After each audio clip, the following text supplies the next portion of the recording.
দেখুন, সমগ্র বিশ্বে শ্রমের মূল্য পেতে গিয়ে বিশেষ করে শ্রমিকদের নির্যাতিত হতে হয়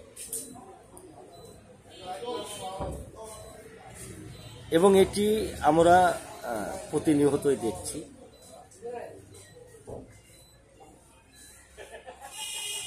কিন্তু এমন একটি সময় ছিল, ঘটনাটি শুরু হয় সেই 1714 সালের দিকে। লেনিন এক সময়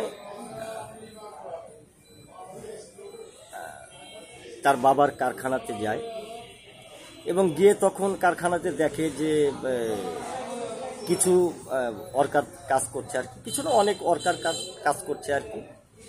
তাদের পায়ে ছিকল, হাতে ছিকল এবং গলায় বেড়ি বাঁধিয়ে মেশিনের সাথে লাগিয়ে তাদেরকে দিয়ে শ্রম দেওয়াচ্ছে। যাই হোক, বিষয়টি লেনিনের একটু নজরে আসে এবং তখন থেকে তার মাঝে একটি চেতনা কাজ করে। তখন তার বাবাকে সে প্রশ্ন করে যে, বাবা দেখো, এদের গলার বেড়ি, হাতের বেড়ি এগুলো একটু খুলে দিয়ে যদি এরা মুক্তভাবে কাজ করতে পারতো তাহলে হয়তো শ্রম বেশি দিতে পারত এবং উৎপাদন বেশি হতো।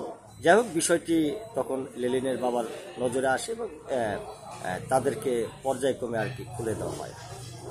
এইভাবে অনেক দিন চলে যায়। তখনও সোভিয়েত ইউনিয়ন গঠন হয়নি।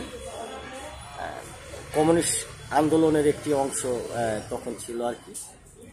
তখন থেকে টুকিটাকি আন্দোলন চলতেই থাকতো।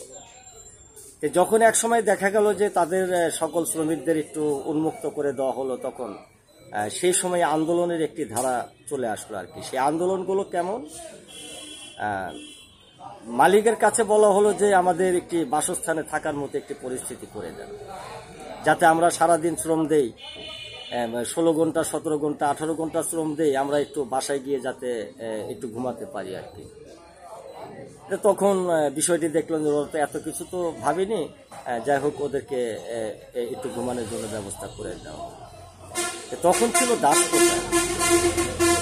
ওরা যে বিবাহ করে যে বউ নিয়ে তারা রাত্রে ঘুমিয়ে থাকবে সেই ধরনের কোনো নিশ্চয়তা ছিল না এবং তেমন সুবিধাও তাদের ছিল না। এবং যে ব্যক্তি মারা যেত তখন তার মৃত্যুর পর একটি মানুষকে সম্মান দেওয়া হয়, সেই সম্মানটুকু সেই সকল দাসদের ছিল না। যাই হোক, এই মতো অবস্থায় তখন তারা ঘুমিয়ে থাকতো এবং বিবাহ করতে তাদের বিবাহের একটি সুযোগ তারা পেয়েছিল এবং সেই বিবাহ করে দেখা গেল যে তারা যখন সেখানে বাচ্চা কাচ্চা জন্ম দিয়েছে, কারখানাতে আসে সেই ভোর 6টায় এবং চলে যায় সেই রাত্রি 12টায়। তখন গিয়ে দেখে যে বাবা, ছেলে মেয়ে যা হয়েছে তারা ঘুমিয়ে পড়েছে এবং হঠাৎ করে যদি কোনো সন্তান চেতন পেত এবং জাগ্রত হতো, তখন তার মাকে জিজ্ঞেস করতো যে মা, উনি কে? এমন একটি পরিস্থিতি এই শ্রমিকদের মধ্য দিয়ে গিয়েছে। কিন্তু তখন আন্দোলনের একটি সূত্রপাত আস্তে আস্তে আস্তে আস্তে দেখা যায়। সেটি কেমন? কারখানার সকল ওয়ার্কারদের মাঝখান থেকে যে কমিউনিস্ট আন্দোলনের একটি অংশ দেখা গিয়েছিল, তাদের মধ্যে কিছু জ্ঞান এসে পড়ে এবং কিভাবে তারা আন্দোলন করবে সেই আন্দোলনের ইগুলো আর কি তারা ঠিক করে। দেখা যায় যে তারা মালিকের কাছে হঠাৎ করে দাবি করে বসে যে, দেখেন হুজুর, আমরা তো রাত্রি জেগে কাজ করি, আমাদের একটু চাপাতি দিলে হয়তো আমরা একটু সুস্থভাবে ভালোভাবে কাজ করতে পারতাম।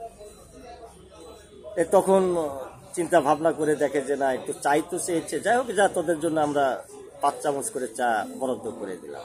একটি একটি আন্দোলনের অংশ হয়ে দাঁড়ালো। যাই হোক, চাতে তারা সফল হলো। দ্বিতীয় স্টেপে দেখা গেল যে তাদেরকে পানি গরম করে নিয়ে আসতে হয় এবং চিনি বাইরে থেকে কিনে নিয়ে আসতে হয়। তখন তারা আরেকটি দাবি উপস্থাপন করলো যে, দেখেন, আমাদের চা দিচ্ছেন যখন, তখন আমাদেরকে একটু চিনিও দেন। তখন চিন্তা ভাবনা করে তখন সেই চিনিটাও তাদের জন্য বরাদ্দ হয়ে গেল। এরপরে কিছুদিন যাবার পর তারা আরেকটি বিষয় নিয়ে আসলো যে একটু গরম পানির প্রয়োজন। তখন সেই গরম পানিটারও দাবি করে বসলো যে, হুজুর, আমাদের একটু গরম পানি দিয়ে দেন। গরম পানি দিলে আমাদের জন্য একটু ভালো হয়, কারণ আমরা বাইরে থেকে আসলে গরম পানি করে নিয়ে এসে আসলে কাজ করতে আমাদের একটু আপনার কাজেরই ক্ষতি হয়। যাই হোক, চিন্তা ভাবনা করে তারা গরম পানিটাও সেখান থেকে আদায় করলো, সেই কারখানা থেকে আদায় করলো। এটি হলো আন্দোলনের একটি অংশ, এবং আন্দোলন ক্রমশ শ্রমিক শ্রেণীর যে আন্দোলন সেটি সফলের দিকে দ্বার প্রান্তে নিয়ে গেল, এবং আগ্রহ আরো তীব্র আন্দোলন করার একটি আগ্রহ তাদের মাঝে দেখা গেল। এইভাবে একের পর এক আস্তে আস্তে আন্দোলন করতে করতে এক সময় দেখা গেল যে 8 ঘন্টা ডিউটির জন্য এবং শ্রমিকের যে ন্যায়সঙ্গত মজুরি সেটির জন্য একটি তীব্র আন্দোলনের সম্মুখীন হলো। সেই আন্দোলনের সম্মুখীনের মধ্য দিয়ে দেখা গেল যে সেই 1886 সালের দিকে একদিকে সেই দেশের কিছু খ্রিস্টান মৌলবাদীরা ছিল, তারা এসে সরাসরি বলল, দেখো এটি তো তোমাদের রেজেকে রয়েছে, তোমাদের কর্মে রয়েছে, এটি মালিক যেটি দিচ্ছে সেটি নিয়ে তোমরা থাকো, মানে সন্তুষ্ট থাকো, কেননা আল্লাহ তোমাদেরকে খাওয়ায়, আল্লাহ তোমাদেরকে পড়ায়, উনি যেটি রেজেকে রেখে রেখেছেন সেটি তোমরা পাবে, এর বেশি কিন্তু তোমরা আশা করো না, ওনার সম্পদের দিকে তাকিও না। এই ধরনের একটি মৌলবাদী পক্ষ থেকে একটি আলোচনা সেখানে বক্তব্য কিন্তু চলে আসে।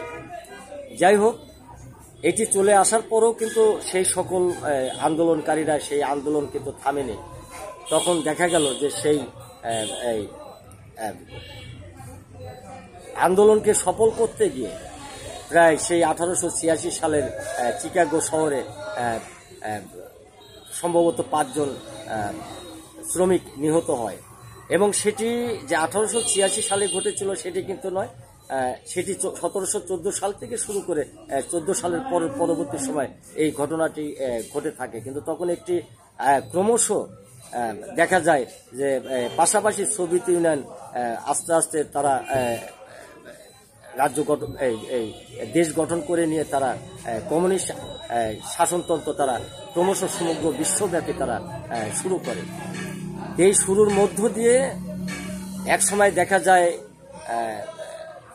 যে একটি আমরা যে যুদ্ধের কথা বলি, তৃতীয় প্রথম যে যুদ্ধ, সেই ফ্রান্স, ইটালি